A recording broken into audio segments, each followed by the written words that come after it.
un honor que estemos inaugurando o asistiendo a la entrega del segundo premio Trayectoria Poética del Rincón de la Victoria, con la colaboración de la Fundación Manuel Alcántara. Muchas gracias a su alcalde, que es además presidente de la Diputación de Málaga. Muchas gracias también al premiado, que nos honra con su asistencia. Viene acompañado de su esposa Alicia. Y nos sentimos muy satisfechos porque creemos que el premio recae en una personalidad que es única hoy en el mundo de las letras. Yo creo que el mundo de las letras español se escribe mucho con el nombre de Luis Alberto de Cuenca desde el último tercio del siglo pasado y la actualidad. Es una referencia, digamos, obligatoria para seguir la evolución de las letras españolas, porque con él se ha producido un cambio en la poesía, en todo, absolutamente extraordinario, sobre todo porque ha incluido una parte culta que no lo tenía la poesía española. Esas raíces tuyas, griegas, acopladas a la poesía española, han sido algo tremendamente significativo. Yo creo que ha culturalizado muchísimo más lo que tenían nuestras letras. Entonces hoy estamos muy satisfechos. Y vuelvo a insistir que le damos muchas las gracias al alcalde, al presidente de la Diputación, porque la iniciativa de este premio, un premio importante, como digo, porque se ocupa de una trayectoria poética que no existía, se deba al interés que tanto él como su ayuntamiento han tenido para que sea posible este acto y esta concesión de premio. Muchas gracias. Muchas gracias. Don Luis, ¿usted? Dígame. Bueno, ¿qué supone para usted este premio? Pues la verdad, una satisfacción inmensa. Primero, porque es un premio a toda una trayectoria poética, que eso siempre es algo que gusta mucho, porque no es solo a un libro que te ha salido bien y luego ya lo dejas, ¿no? Sino que es una trayectoria poética que han considerado que era lo suficientemente sólida como para darme el premio. Además, el primer premio fue Luis García Montero, gran amigo mío, y desde luego merecedor también del galardón. Eso por un lado. Por otro, el premio se llama Manuel Alcántara. Y Manuel Alcántara es una persona a la que yo he admirado siempre muchísimo. Lo he conocido hace muchísimos años, cuando yo empezaba a lidiar en el mundo de las letras. Como jurado de premios, hemos compartido el premio Vicente Alexander, por ejemplo, que hacía la COPE durante muchos años.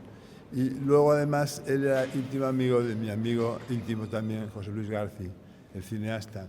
Entonces, como José Luis tiene casa en Marbella, pues entonces siempre que hemos venido a su casa, que hemos venido todos los veranos hace no sé cuánto tiempo, Alicia y yo, pues íbamos a comer o a cenar con Manuel. Muchas veces venía también Lola, su hija, y lo pasábamos bomba con él. Y también el gran arquitecto Salvador Romero Peralta venía con nosotros también, que es buen amigo. De modo que son muchas las razones por las cuales estoy emocionado. Y luego, por otra parte, el Rincón de la Victoria es un sitio verdaderamente maravilloso.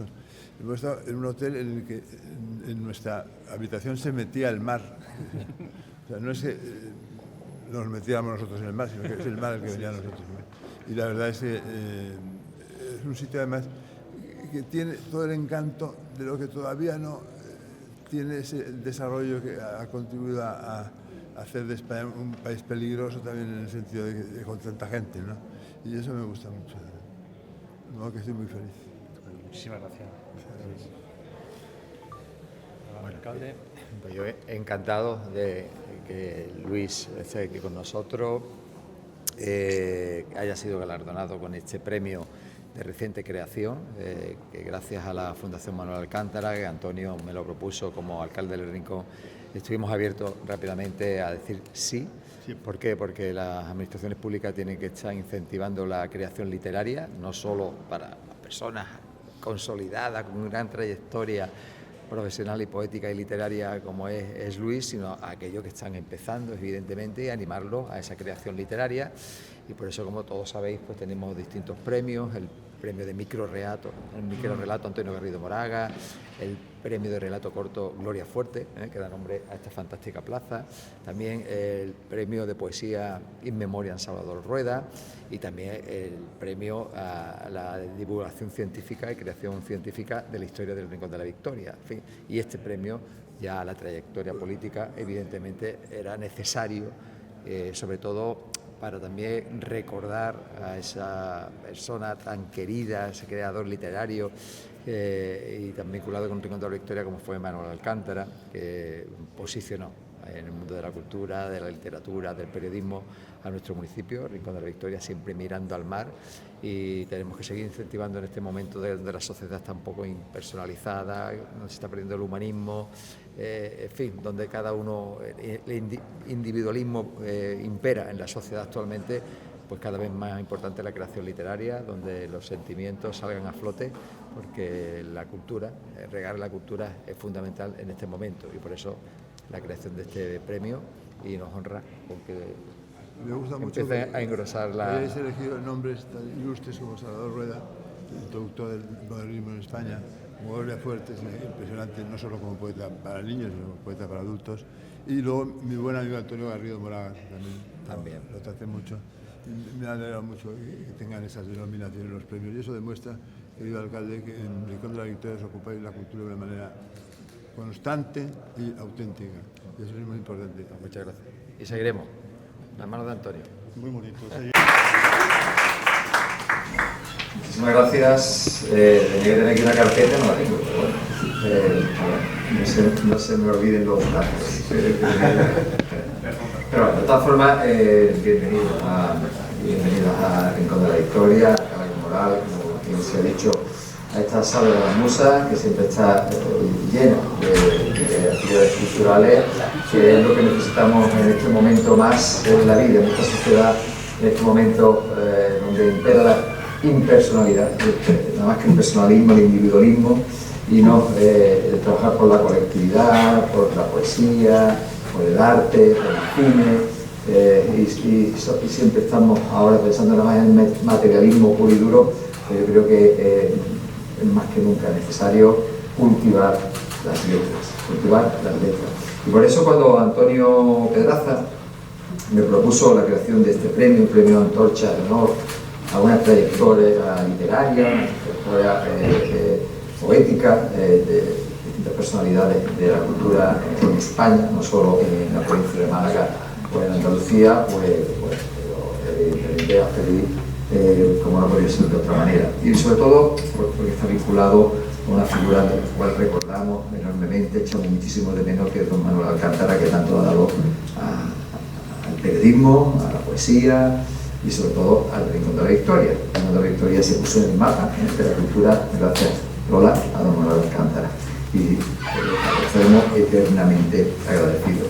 Así que creamos este premio, bueno, que lleva ya 2 años, este segundo año, y está consolidado. A ver si Antonio, ya está consolidado, porque el prestigio de las personas que han sido merecedoras de este reconocimiento, evidentemente, ha superado las perspectivas que teníamos de cuando creamos este premio literario. Así que hoy recibimos a Luis Alberto de Cuenca, al cual quiero agradecerle enormemente su presencia aquí, agradecerle también lo que ha hecho también por la filosofía, por la cultura en general, las letras, la poesía, un campo tan complicado, ¿no? Porque, como decía Manuel Alcántara, nadie se hace rico haciendo poesía, ¿no? Pero nos ayuda, yo creo, a reflexionar, a ser mejores personas, a hacer un quizá muchas veces en esta vida tan estresada, a bucear en los mensajes que los poetas nos dejan cada vez que, bueno, hablan del amor, hablan del mar, como hacía don Manuel Alcántara, hablan del desamor, de muchísimas cosas, ¿no? Que nos quiere transmitir la poesía. Yo creo que eso nos hace mejor personas y nos hace reflexionar, que hace en estos momentos mucha falta. La reflexión serena en esta sociedad actual. Así que nosotros, a través del área de cultura, Salvador Maripaz, que es el concejal de cultura, mis compañeros de corporación, pues intentamos incentivar la creación literaria, no solo para las personas, reconocerles a las personas ya que llevan una trayectoria enorme y fructífera en la producción literaria, sino a aquellas personas que se están iniciando, ¿no? Para darlos a conocer, para ayudarlos con un premio, evidentemente, visualizar su labor literaria y que se pueda conocer por los lectores que desean pues, tener entre sus manos un libro de poesía. En esa línea, pues, el Rincón de la Victoria, como conocéis, y si no, por eso lo digo, tenemos varios premios importantes que reconocemos a personalidades de nuestro entorno cultural, como es el premio de microrrelato, Antonio Garrido Moraga, siempre que estaba con nosotros en los distintos jurados que tenemos aquí, sobre todo el premio de poesía en memoria de Salvador Rueda, pues decía, hace falta hacer un premio de microrrelato. Y bueno, nosotros decíamos otro premio más, porque tenemos otro de relato corto que se llama Gloria Fuerte, que es el nombre que tiene la plaza que tenemos aquí, fantástica, ¿no? Pues al final, cuando nos dejó Antonio Garrido Moraga, yo digo, pues teníamos que haberle hecho caso mucho antes, ¿no? Y vamos a hacer el premio de microrrelato y uno de los premios también que se está consolidando en nuestra proyección cultural que queremos dar al Rincón de la Victoria. Tenemos también un concurso también, o un premio de historia del Rincón de la Victoria, de creación histórica, investigación histórica del Rincón de la Victoria. En esa línea vamos a seguir trabajando. Así que muchísimas gracias por vuestra presencia aquí, a Guillermo, que ahora le hará preguntas a Luis, intentará ponerlo en un compromiso, como siempre, es una pregunta incisiva y complicada, pero seguro que saldrá de ella airosamente. Así que muchísimas gracias a todos los aquí presentes y vamos a disfrutar de una buena tertulia con don Luis, que es un honor tenerte aquí. Muchísimas gracias.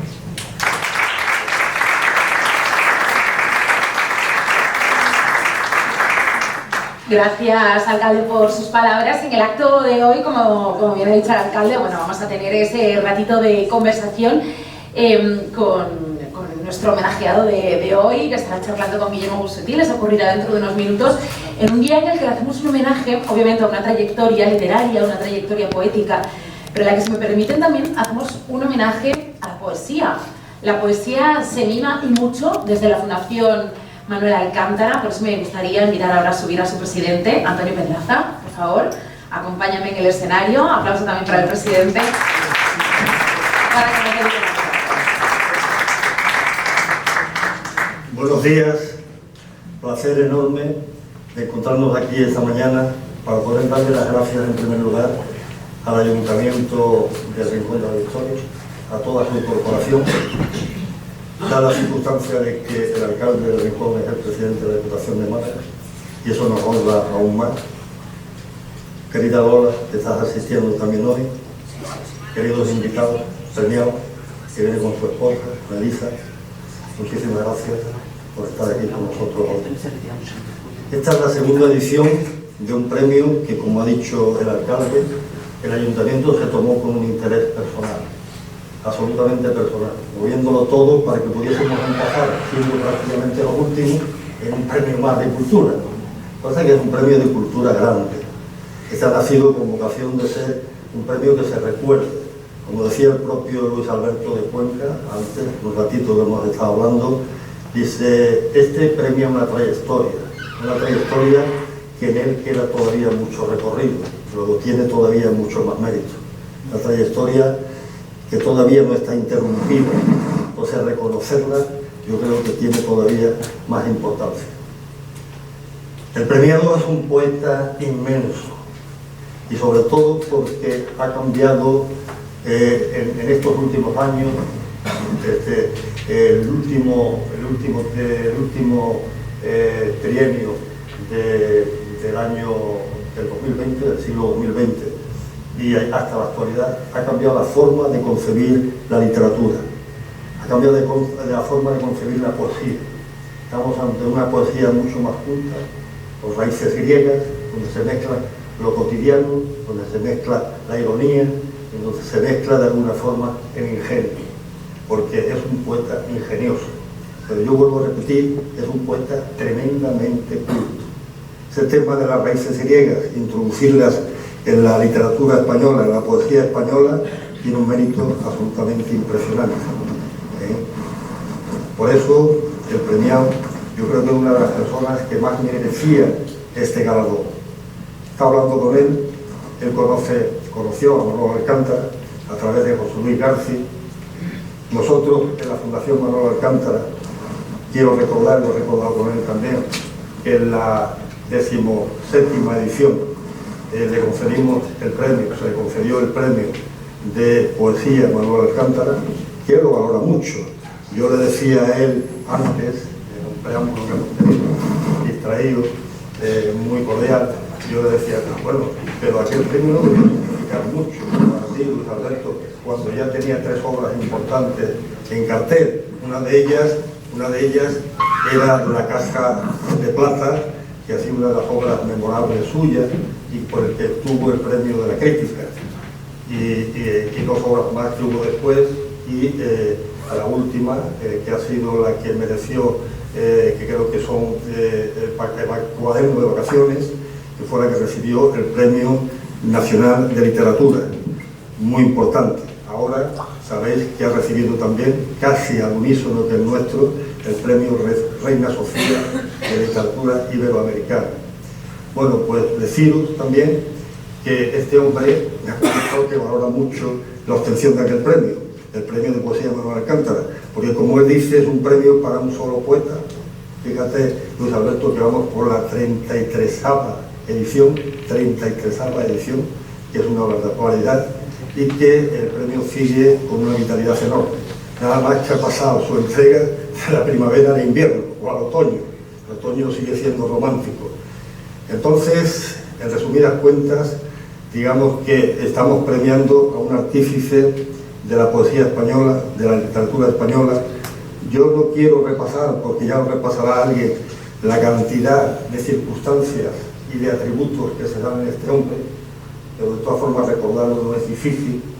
Es filólogo, es escritor, es poeta, es historiador, es miembro de la Academia de la Historia, ha sido director de la Biblioteca Nacional, es también productor, editor literario, en fin, es un totus revolutum absoluto en el tema de la cultura y de la poesía. Bienvenido, premio nunca más merecido que el de hoy, y nos sentimos tremendamente orgullosos porque el premiado usualmente devuelve mucho al premio y a las entidades que lo hagan. Yo creo que eso es lo que tenemos que agradecerte por tu presencia, querido Luis Alberto. Muchas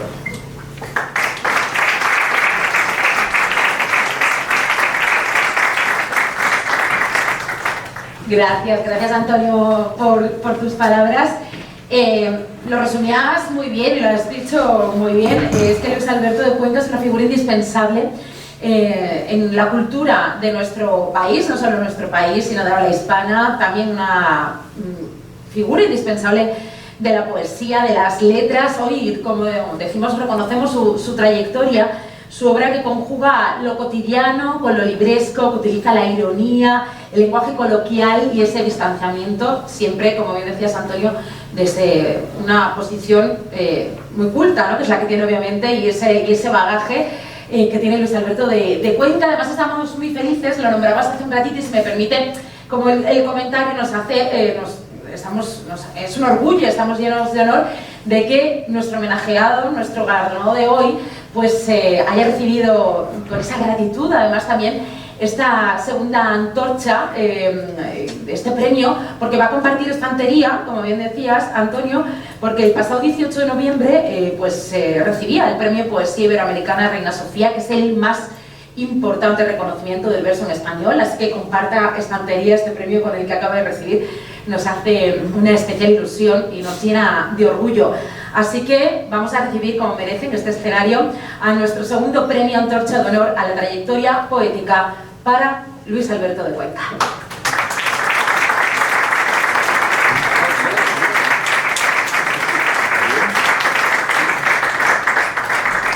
Enhorabuena. Un honor que nos acompañe. Pues si nos quiere dirigir unas palabras, con el micro de diadema o desde la atril, como usted prefiera. Pues la verdad es que... Como usted se encuentra más cómodo. No, aquí es pena. Porque estoy muy emocionado, la verdad es que estas cosas no pasan más que muy pocas veces en la vida, de modo que tengo que recordar esta fecha en letras doradas en mi calendario, porque se ha unido un reconocimiento a mi obra en general, en totalidad, que me interesa muchísimo ese tipo de reconocimientos, mucho más que los que solo aluden a un poemario. Digo, porque también el nombre de Manuel Alcántara para mí ha significado mucho desde pequeño.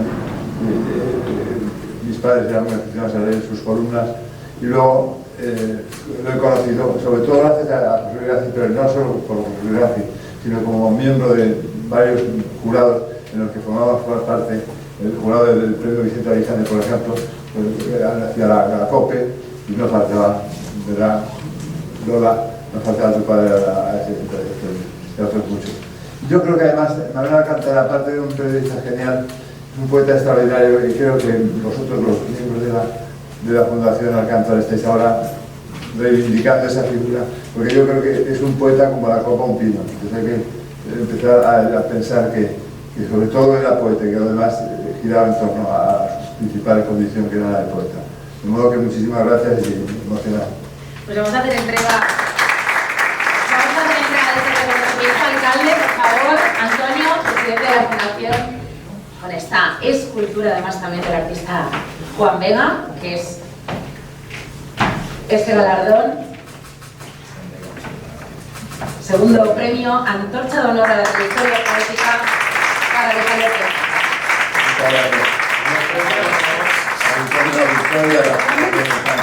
A todos los que han venido esta mañana ventosa, de casi invierno andaluz, que es como una promesa del verano eterno, como un libro mío que por cierto se llama así. El verano eterno lo podría haber dedicado a Andalucía. El rincón de la victoria. Al rincón, por supuesto, pero todavía al resto de la provincia porque es el presidente de la Diputación. Tenemos la foto, perfecto. Pues alcalde, Antonio, puede tomar asiento.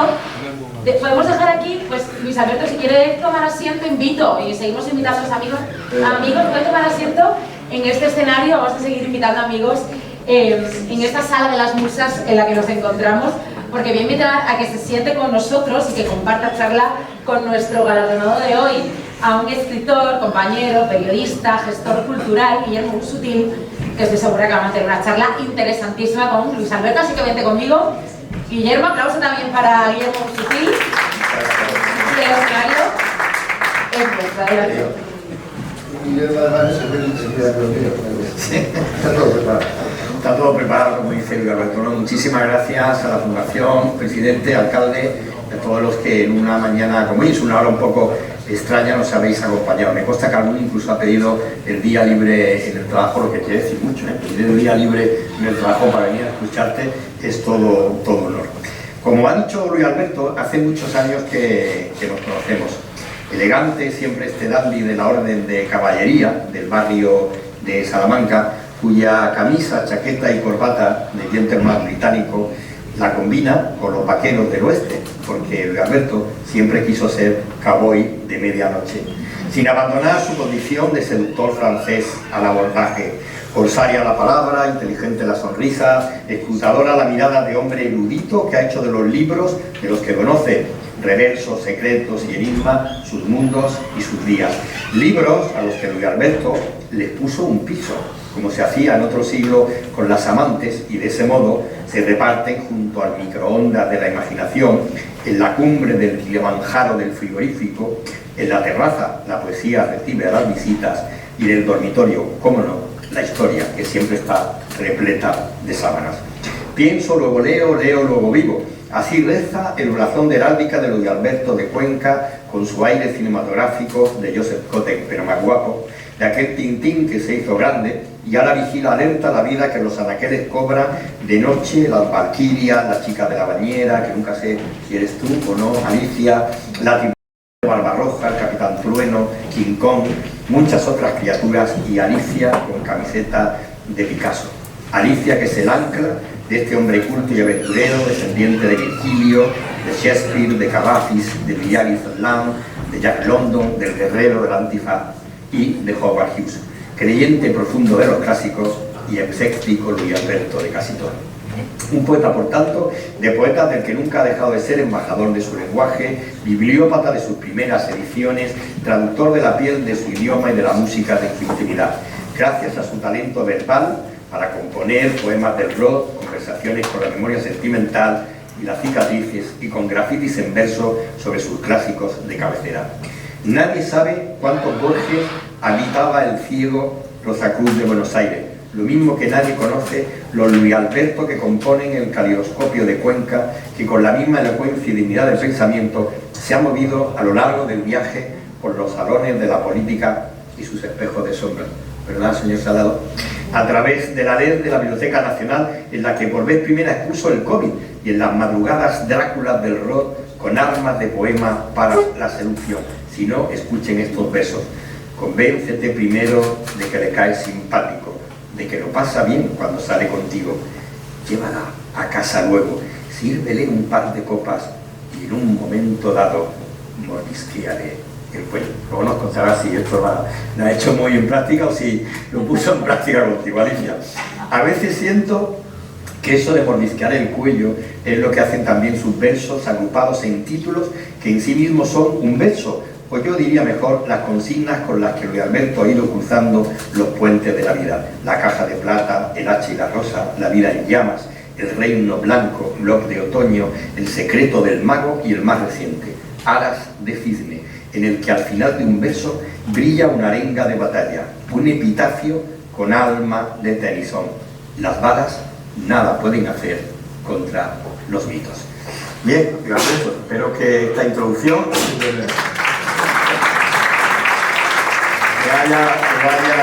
haya indicado. Antes me decido porque está perfectamente escrito y además en unas páginas preciosas que luego me tienes que dar una copia. Claro, eso será para ti, será para mí. Antes te ha dicho Celia de que vas a poner el galardón en la escultura al lado de la de Reina Sofía, pero yo que conozco tu biblioteca y sé que cada muñeco, cada objeto tiene su Reina Sofía no tiene estatuilla. No tiene un diploma. Es el diploma. No competir, tenemos una que estatuilla más que el diploma. Bueno, pues este galardón que tenemos aquí, justo delante de qué libro, de los muchos libros a los que les tienes puesto el piso, delante de qué libro lo vas a colocar. Vamos a ver, tengo que pensar si hay algún hueco para colocarlo. Hueco difícil, pero tendrás que quitar algo mejor. Tengo que quitar algo pero es posible que quite algo.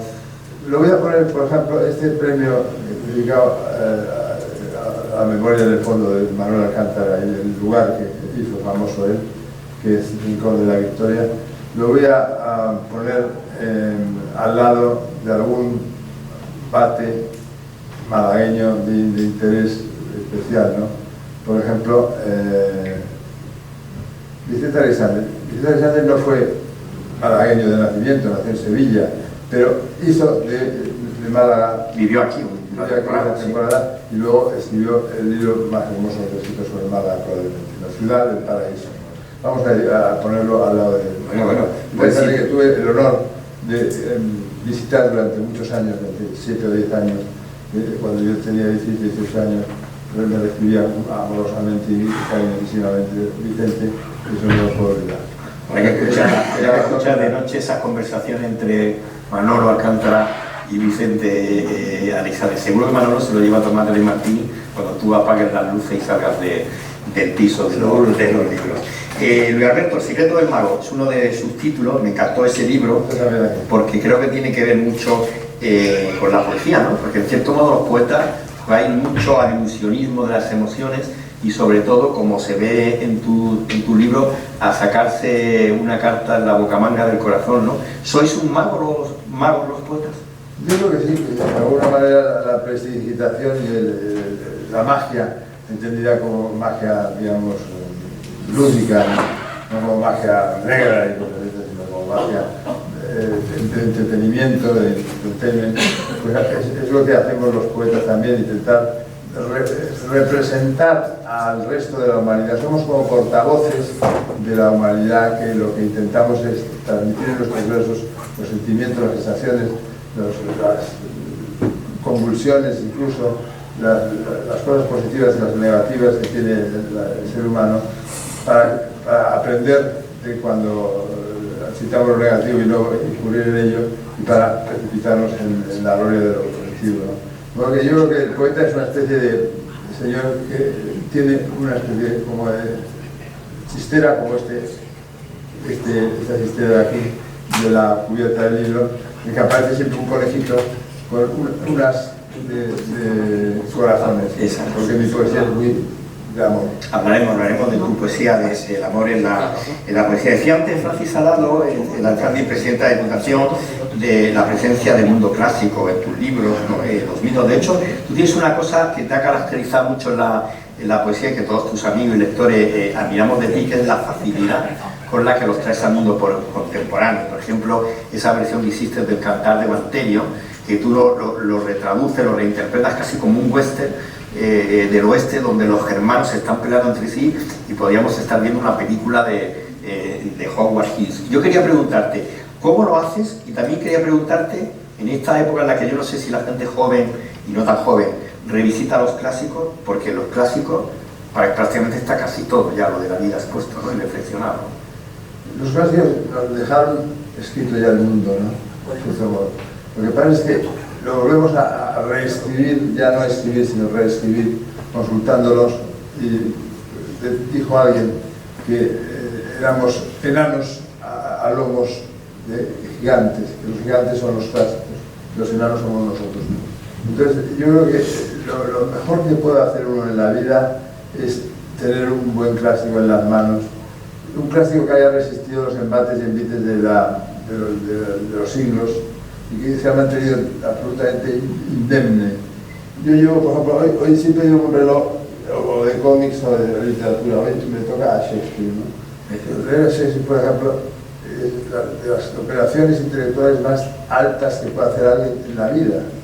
O sea, leer cualquiera de sus 37 obras teatrales, que yo creo que son superiores todavía a los sonetos, por cierto, los sonetos que tradujo tan espléndidamente nuestro fallecido amigo Antonio Rivero Talavio, sí, un abrazo para el cielo, donde está seguro ahí. Y la verdad es que Shakespeare, pues, por ejemplo, es uno de mis maestros indiscutibles. Yo diría que he vivido fundamentalmente de tres fuentes fundamentales. Una, William Shakespeare. Tuve la suerte de leerlo muy jovencito, apenas 12 años, porque en la Valle de Cuarto saqué una buena nota entre mis padres diciendo que quería regalar a mí, y yo dije que las obras completas de Shakespeare, la edición de Castellamarín, de Aguilar, ¿te acuerdas? Sí, maravillosa. El papel Biblia. Y eso lo devoré. Me acuerdo que ponía el despertador a las 5:30 de la mañana para poder leer de 5:30 a 8 antes de irme al cole.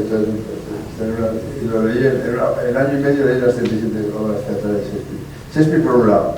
Por otro lado, Homero, porque Homero es la literatura, es el concepto de literatura que se lleva más a un solo autor, es Homero. En la Odisea, por ejemplo, están todas las novelas de aventuras posteriores, todas están en la Odisea. En la Ilíada está toda la épica, la magia de la guerra noble, de la guerra que no es como la de ahora, lamentable y como oculta, ¿no? Sino que se muestra en toda su heroicidad. Luego, el tercer personaje que me fascina y me interesa muchísimo es Lope de Vega, porque Lope de Vega lo que hizo fue traducir su obra, perdón, su vida en su obra. O sea, fue el primer poeta español que trazó una autobiografía suya en sus versos. Porque en el Renacimiento y el Barroco, como tú sabes muy bien, querido Guillermo, había mucha impostación culta, ¿no? Mucha mitología sumergida en cada poema. Lope habló de sí mismo, y habló de sí mismo, o sea, hermosamente. Se moría su hijo, por ejemplo, que tuvo esa desgracia, y escribió los tercetos más divinos que se pueden dedicar a un hijo fallecido. Que su hija profesaba en religión, pues también tenía su respuesta el bueno de Lope. Lope de Vega era un extraordinario hombre ordinario. Me gusta esa definición, la dio Goethe de Napoleón. Y yo la doy ahora de Lope. Lope era un increíble tipo que podíamos haberlo encontrado por cualquier sitio, en una taberna, en un colmado, y hubiera sido normalísimo, nada pedante, nada pesado y todo esto. Y luego Pues me parece genial. Hoy nos quedamos, digo hoy porque mañana nos quedamos con estos tres. Lope, Homero y Shakespeare. Fíjate que yo Lope también lo he visto junto con Marsat, que llega después como el origen de algo y para ganarse la vida, ¿no? Una de las cosas que tú más maravillaba más, y además la gente, hubo mucha gente que no lo sabía, que lo supo tiempo después, cuando bailaba las canciones de Uruchaga o de la Orquesta Mondragón o de Loquillo, no sabía quién estaba detrás. Y yo quería preguntarte a un hombre, a un poeta como tú, que es tan preciso, ¿no?, en el tema de la métrica, que es como el silbido, ¿no?, de la melodía musical del poema. Quería preguntarte cómo se coge por la cintura un alejandrino o un soneto para llevárselo a bailar con Uruchaga o con Loquillo. Pues mira, yo creo que es bastante fácil, pero son diferentes técnicas en uno y en otro. Uruchaga yo lo conocí porque hizo la mili con un último amigo mío que desgraciadamente hoy ya está viviendo en las estrellas, Fernando González de Canales, onubense, de Aracena, y hizo la mili con él después de haber pedido 1000 prórrogas, Fernando, y Uruchaga en cambio fue por su quinta, ¿no? Sí. Entonces, en San Sebastián. Y les tocó luego venir a Madrid a triunfar, lo que se hace siempre, ¿no? Y de traer la capital a triunfar, y de hecho triunfó. Y le dijo Fernando que tenía un amigo poeta que podía ayudar a hacer letras, no sé, la que dice 50 letras a Uruchaga, y algunas de ellas pues tan famosas como la de Hola, mi amor, yo soy el lobo, que se ha dado la vuelta al mundo, ¿no? Sí, sí. Disco de platino y todo. Y luego, en cambio, Loquillo fue otra cosa diferente. Loquillo primero es un hermano para mí, es uno de mis mejores amigos, es una persona extraordinaria en todos los aspectos, es un auténtico héroe de western, ¿no? Sí, totalmente. Y entonces este hombre me vino a ver cuando yo era secretario de Estado de Cultura y me dijo, la jefa de mi secretaria, está Loquillo en el cuarto de las visitas esperando que pase inmediatamente Loquillo. Y Loquillo lo que quería hacer un disco con mis poemas. Y yo le dije que evidentemente era un honor inmenso para mí, pero que no podía ser mientras yo fuera secretario de Estado, porque nos iban a sacar coplas. Pero que menuda faena le hicisteis, porque tuvo que esperar a que tú salieses para sacar el libro. No, pero tardó luego bastante más él, porque yo ya en 2004 me licencié y como de la mili, que es la otra mili, que es la política, y entonces el disco vamos a ver hasta el 2011. Pero es un disco maravilloso y no son letras de canciones como el caso de Uruchaga, que yo tomaba una melodía y la convertía en una secuencia textual, no. En el caso de Loquillo son poemas míos, auténticos, interpretados por él y musicados por Gabriel Sopeña. ¿Y cómo fue ese momento en el que Loquillo con Sopeña te llaman para que tú veas el resultado de ese cruce de mano? Bueno, eso fue impresionante. En el momento en que yo ya dejo la política, me veo con Loquillo habitualmente y ya no hubo un momento en el que me llamaron para decir... Sí, estuviste en el proceso. Estuve en el proceso, pero la verdad es que fue una emoción enorme ver el disco ya salir, porque inmediatamente entendió Loquillo cuál era el personaje central de esa poesía, que no soy yo, que es otro yo ficcionalizado, que es el que aparece en los poemas y que tiene mucho de mí, pero que es como el otro, el mismo de Borges, ¿no? Somos siempre el otro y el mismo, ¿no? Y entonces Loquillo se interpretó perfectamente el papel del otro, el mismo, Luis Alberto de Ortega.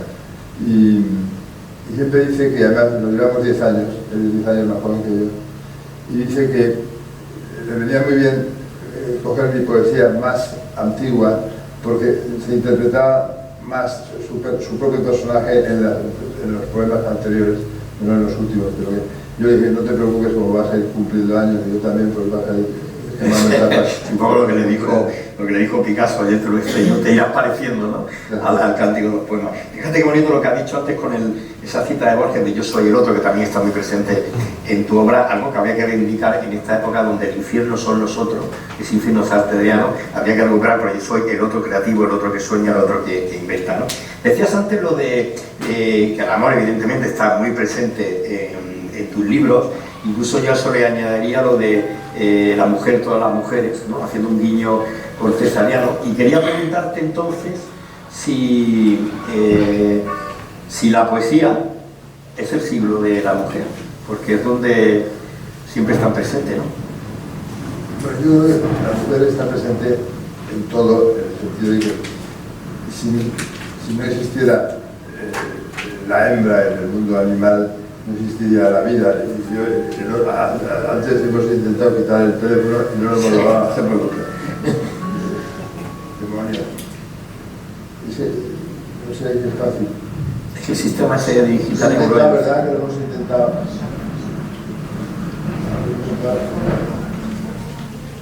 Esperemos que se caiga ya. Bueno, la mujer.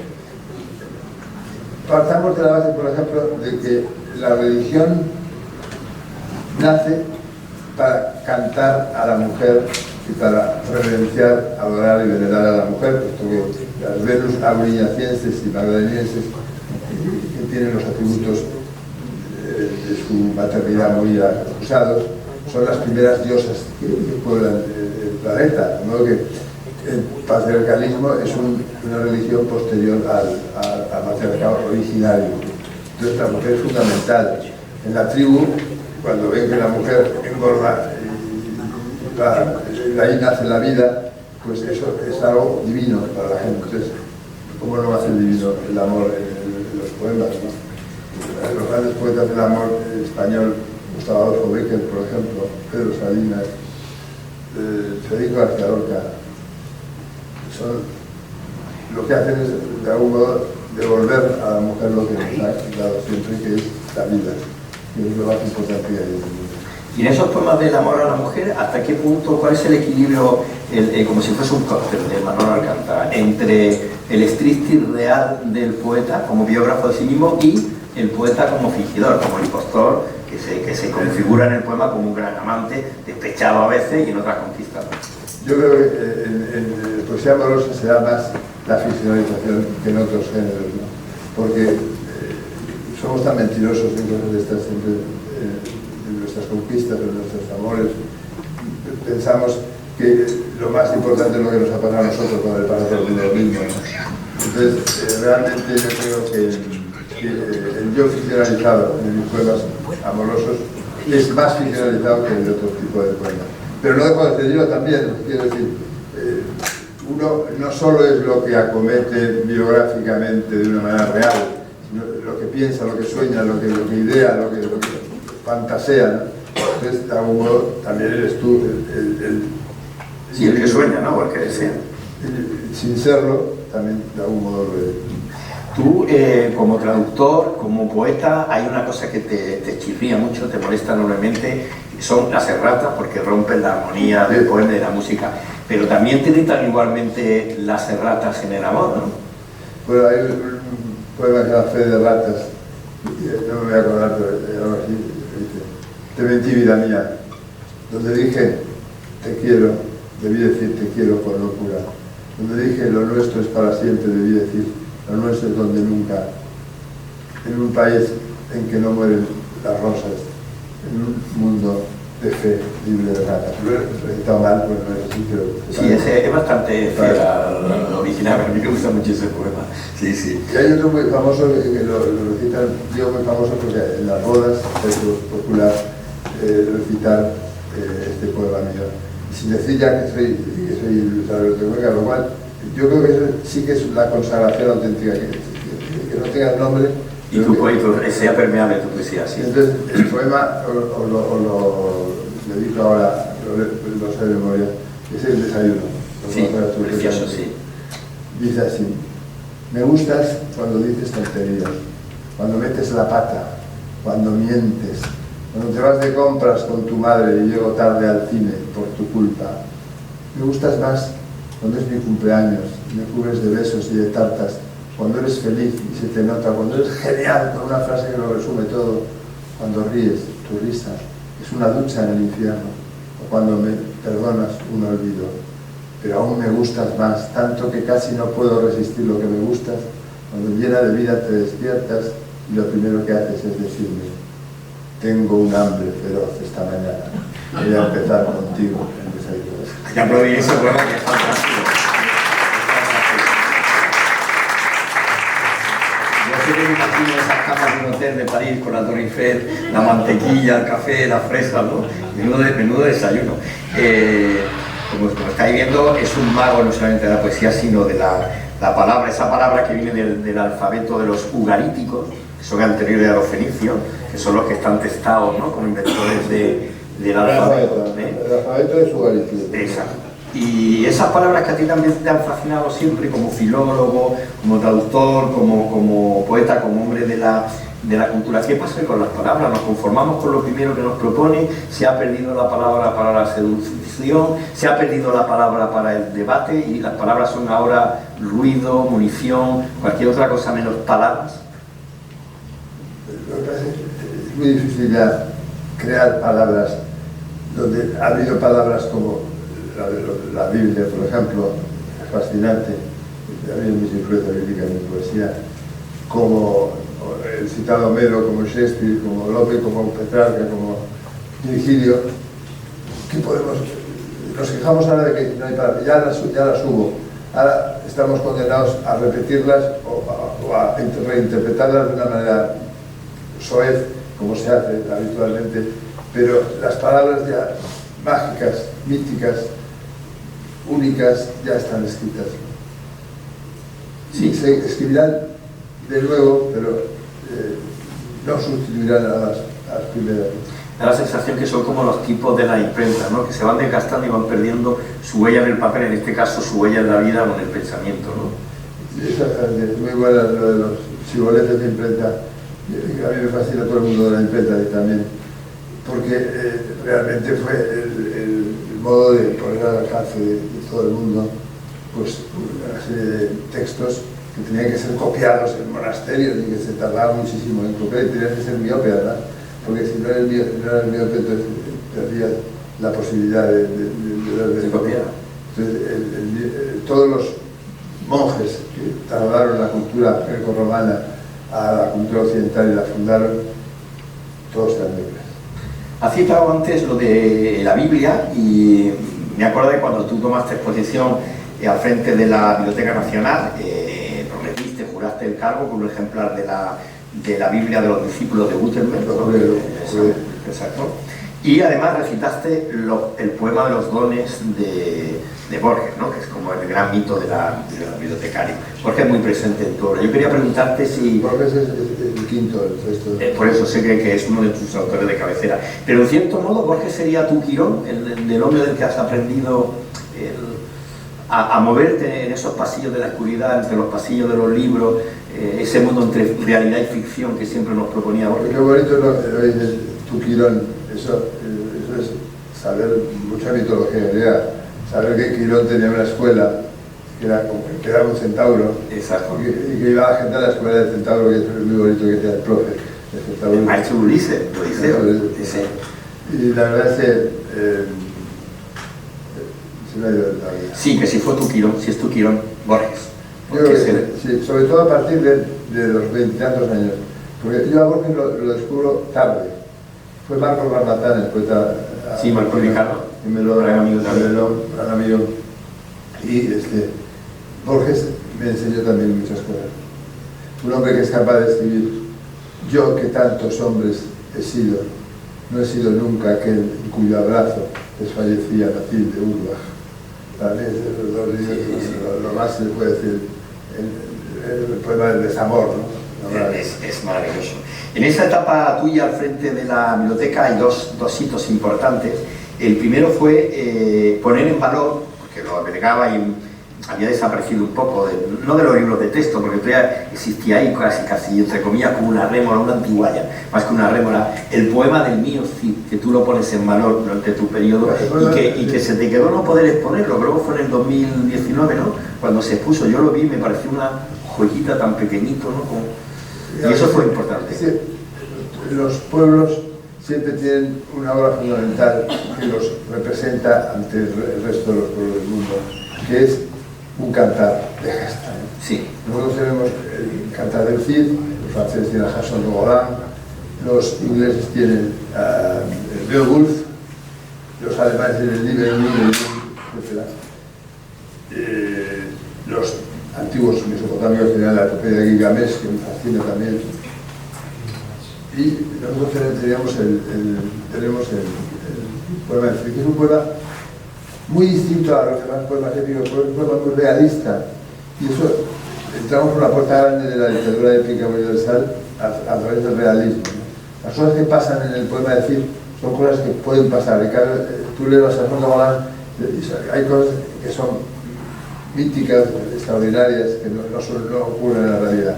El Cid es muy realista y se divide en 3 cantos y solo existe en el mundo un códice del poema de Cid. Es el códice copiado por un tal Per Abbat y estudiado por don Ramón Méndez Pidal y ahora por Alberto Montaner, juntos en el Cid.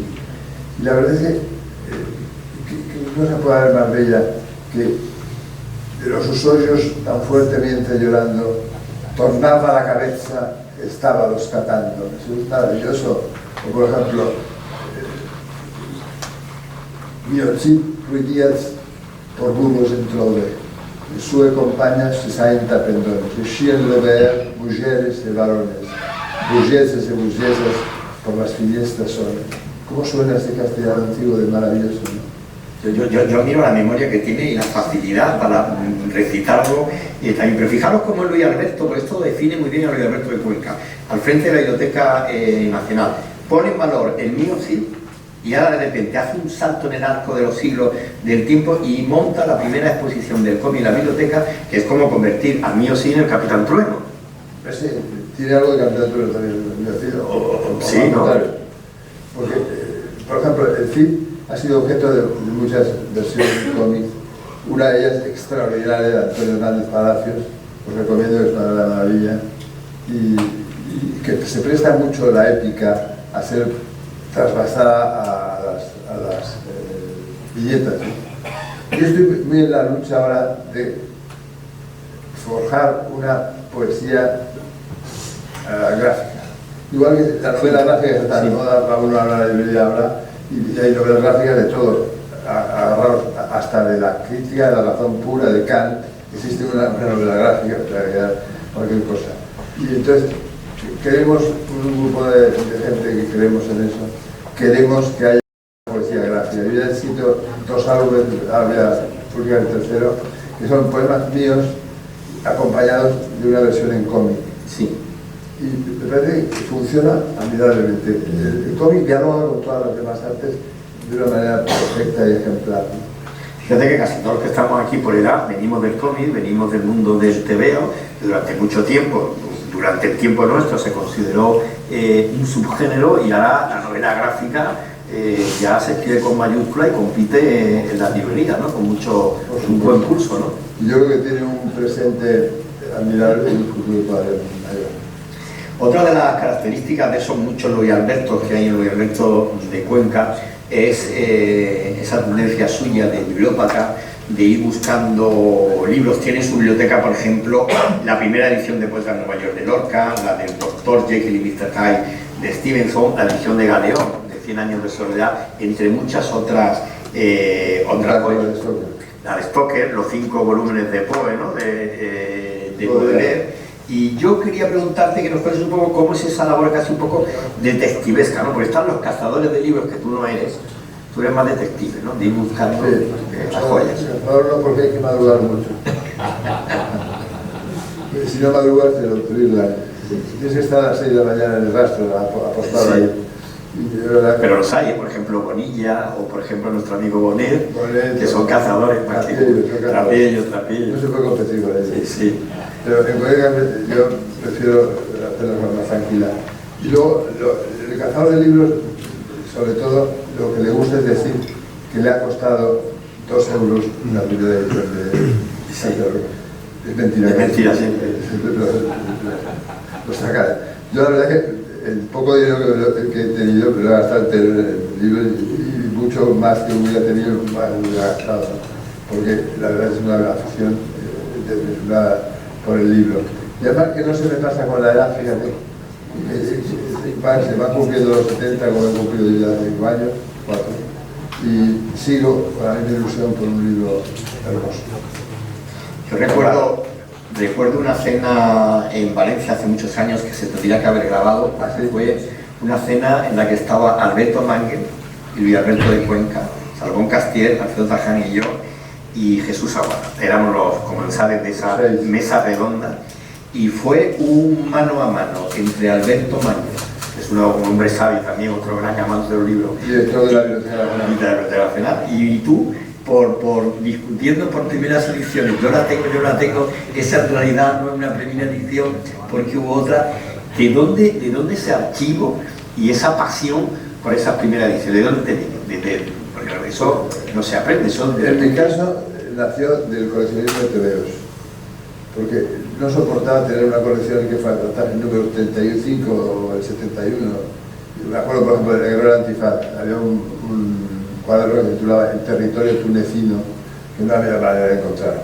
Por fin lo encontré en casa de don César, la tienda de don César Covelo, un gallego muy curioso que tenía una tienda de cómics que hoy ya no existe, en mi barrio en Madrid. Y entonces allí encontré por fin el territorio tunecino después de esperarlo durante no sé cuánto tiempo. Y eso, no hay nada comparable con el bebedor que toma un buen vino, goza, disfruta. El amante, con su amante también puede disfrutar. Pero es muy superior a todo cualquier disfrute humano el encontrar el libro que te falta, o el cromo que te falta en una colección, o el tebeo, porque los cromos salen con Sí, también, sí. ¿Y cuál es el cromo literario que te falta en tu colección? El cromo literario que me falta en mi colección, pues quizá que no haya ido por los territorios de la prosa. Pues, como sabes, no he escrito más que un par de cuentos y son cuentos muy ligados también a Poesía del Día, que tampoco son maravillosos. Pero pienso que el poeta auténtico no puede ser más que poeta. Sí, de acuerdo, sí. Sí, Ahora hay una tendencia a ser poeta, narrador, artista, ¿no? Pero no. Felipe Benítez, que yo lo admiro mucho, Felipe Benítez Reyes. Es un gran poeta y un estupendo narrador. Pero son excepcionales, ¿no? También Marzal es un excelente narrador. Pero no es lo habitual. Yo prefiero estar virgen en el territorio de la narrativa y dedicarme a la poesía. La poesía para mí lo es todo. El coleccionismo, la bibliofilia, todo eso está subordinado también a la poesía. Puede darme un gusto maravilloso, pero tiene que ver también con la poesía. Todo tiene que ver con la poesía. Incluso cuando tuve cargos públicos, para mí toda la poesía, ¿no? Ahora que dices eso, y antes de invitarte a que leas unos poemas, te quiero hacer una última pregunta con esto que acabas de decir, porque también todos te conocemos por tu programa de Cowboy de medianoche, ¿no? Yo antes te dibujaba como una especie de James Stewart con chaqueta y corbata, pero el pantalón vaquero, no sé si llevas un Col 45 aquí detrás o la faldiquera de la chaqueta. Cuando tú ves cine, también en las películas, ¿estás buscando la poesía de la película? Sin duda.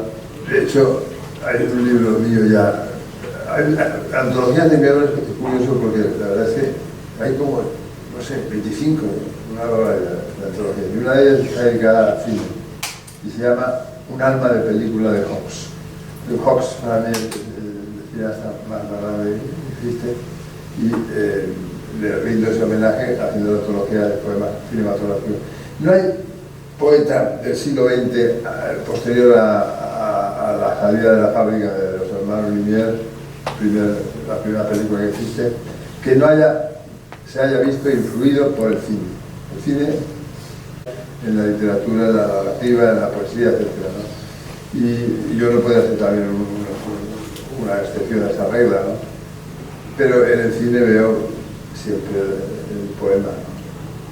Mi Alberto, ha sido un placer una vez más charlar contigo, como siempre que nos vemos, porque siempre aprendo de las cosas que me cuentas, aparte de su nombre cercano, sencillo, con todo lo culto que es, porque hay gente que es muy culta y está como en el piso 25. Te admiro mucho de siempre, recibo además, tú eres de los que utiliza mucho el móvil para mandar mensajes, me encanta recibirlos, siempre con cosas inteligentes.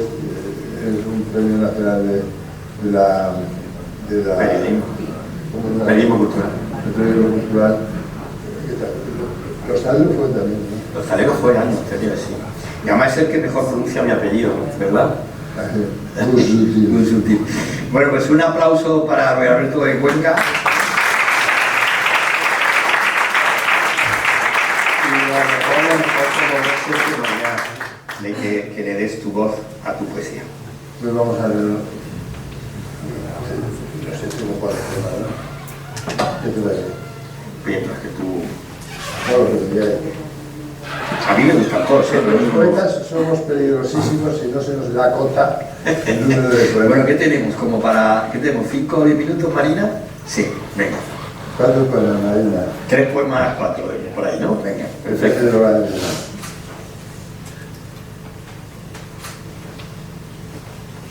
Bueno, por ejemplo, este, que es un poema homenaje a don Antonio Machado, que sabéis que cuando murió en Collioure se le encontró en el bolsillo de la americana, de la chaqueta, un verso: estos días azules y este sol de la infancia. Entonces yo he escrito un poema. Maravilloso documental de Laura Hoffman con esos versos. Sí, sí. El fin es el principio. Al final no pensamos ni recordamos nada que no sea el principio. La memoria es así.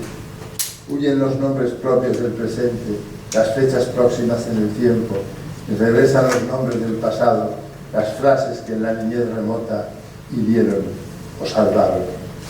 Y vuelve aquella niña de las trenzas de oro, a quien contabas cuentos en el sillón de orejas del salón, y los naipes con figuras de músicos ilustres que tu padre te trajo de Alemania, y su príncipe, y la caja de música en la que Cenicienta y su príncipe azul bailaban incansablemente, y las cicatrices que honraban tus rodillas de tanto gatear detrás de aquellas chapas con nombres de ciclistas, y las alineaciones con 3 defensas, 2 medios y nada menos que 5 delanteros, y el día en que encontraste el tebeo imposible de encontrar en la tienda de don César Covelo, y la bici BH, aunque ibas por el mundo, que era entonces pequeño, las tardes de verano, estos días azules y este sol de la infancia. Al final solo importan las cosas del principio. Qué bonito.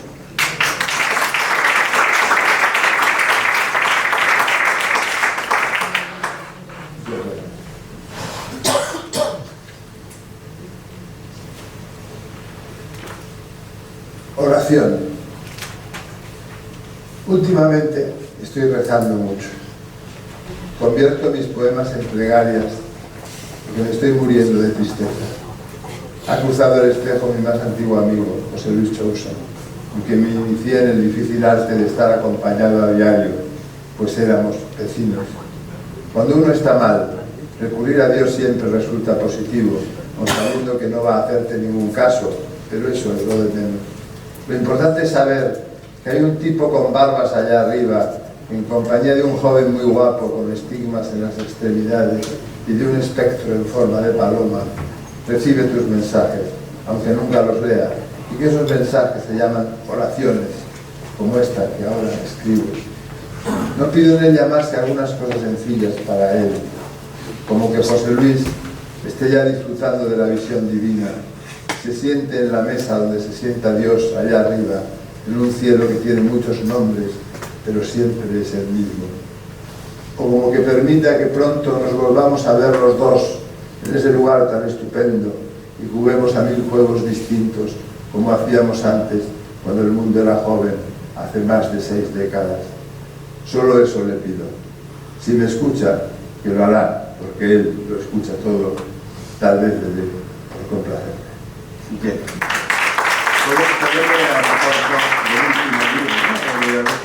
Porque el libro más reciente, ya,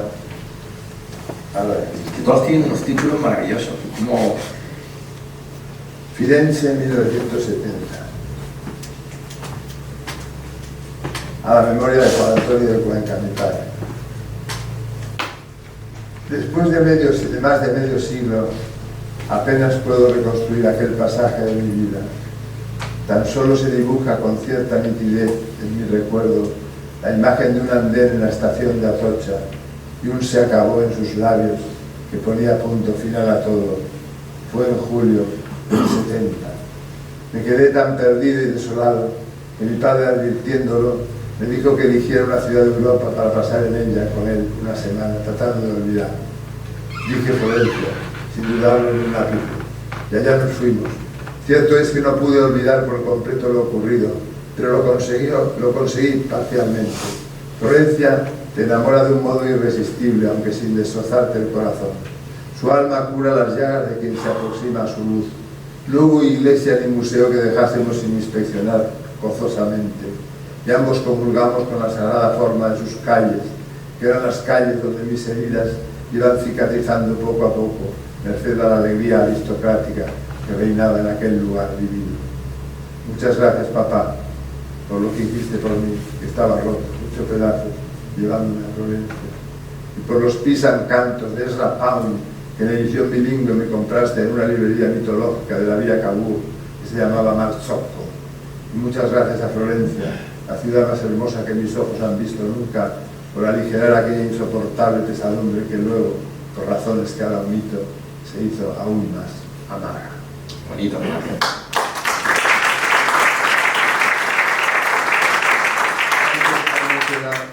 Habéis mencionado no solo tú, sino las personas que tuvieron muchísima palabra, la presencia en mi vida de Alicia Mariño, esta detalle, y no quiero dejar de recitar el poema, a ver si no lo vamos a poder recitar, pero no lo tenemos aquí, que ganó el premio.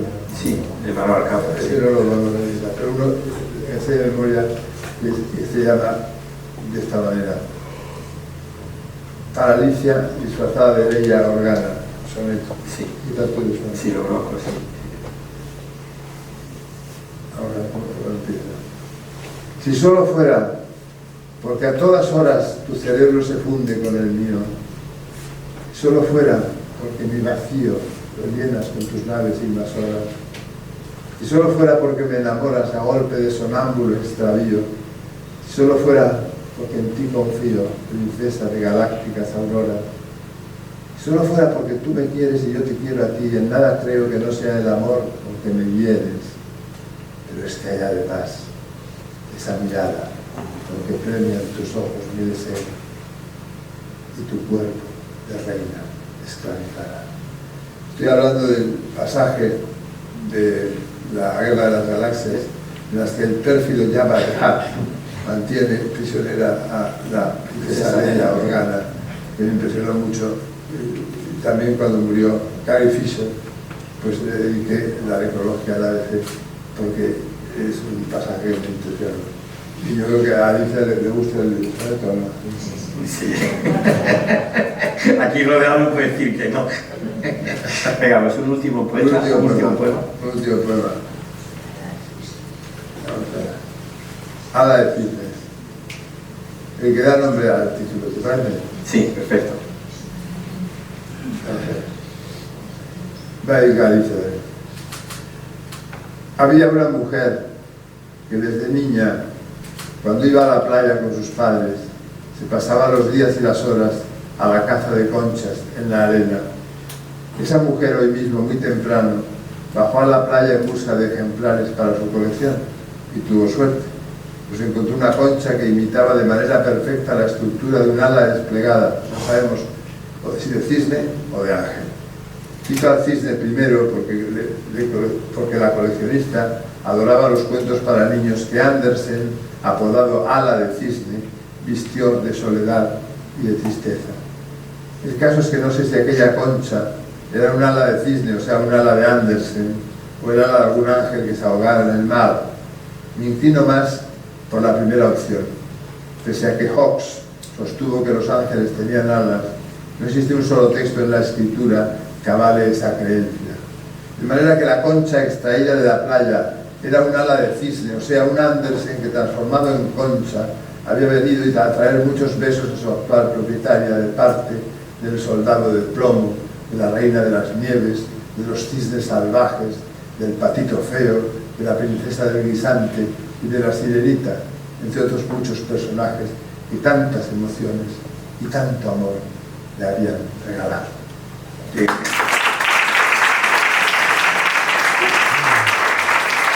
Bueno, pues a las 1:45, hora de Shakespeare, el reloj de Luis Alberto de Cuenca, cártelo. Muchas gracias.